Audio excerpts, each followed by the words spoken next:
Let me give you a secret. Factories in China often work with trading companies, but here's the catch. The trading companies don't own the factories, yet they always pretend like they do. And the factories, well, they're actually playing the same game as the trading companies, but why? If you have used Alibaba, you might know that it's littered with trading companies pretending to be manufacturers. It's incredibly frustrating because you think you're dealing with a direct source, but in reality, you're just dealing with a middleman that's marking up the price.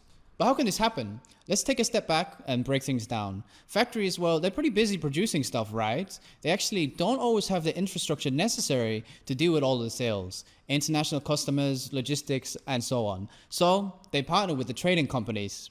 These companies get to pretend like they own a factory for free. They handle the sales, they mark up the price, and take their cut. Meanwhile, the factory is getting people doing their job for them.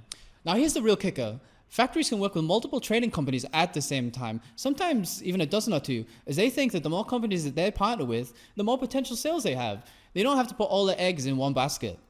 Now you might be thinking, well, I'll just go to the factory and I'm going to find out who the real supplier is, but it's not necessarily going to work, as actually the factory and the trader, well, they're working against you so you don't find out. But there are some big red flags that might happen when you get there that are going to help you figure out if you're dealing with a trader or the real factory.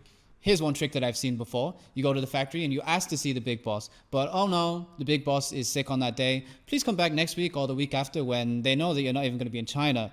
As you know, if you speak to the big boss and something goes wrong during your production, you have the best point of contact that can actually fix things for you.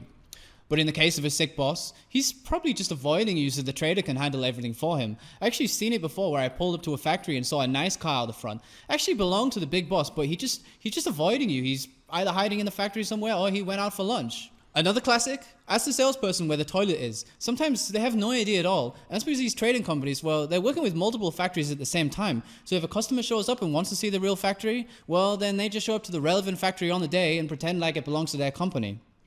Let's be real. These trading companies nowadays, they're experts at hiding the fact that they're not the factory. They'll smooth talk you, give you pictures of the factory, and they'll even give you a personal tour like I just mentioned. But they'll always be careful not to show you the parts that really matter. For example, they might say that you can't see their business license, which is actually standard procedure. If you have a company name here in China, you can just look them up online. It's all public knowledge. And if you go to the factory, they might say, oh, you can't see the QC guy, or he's not available, he's sick like the boss. But actually, they don't want you to speak with him because he's the real contact at the factory. Or entire sections of that factory, they might be off limits to you because another trader is working there. All these kind of things, they can happen to you.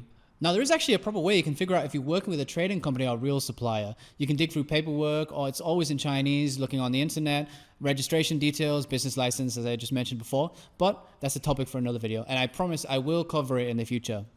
If you're inexperienced dealing with Chinese suppliers, just know that that factory that you're speaking to, there's a good chance that they're actually a trading company. You just don't realize it. And actually, understanding the relationship between a factory and a trading company is going to help you make smarter decisions when sourcing in China. But for now, thank you, boss. As they say on Instagram, I'm out. Please like, comment, and subscribe. Goodbye.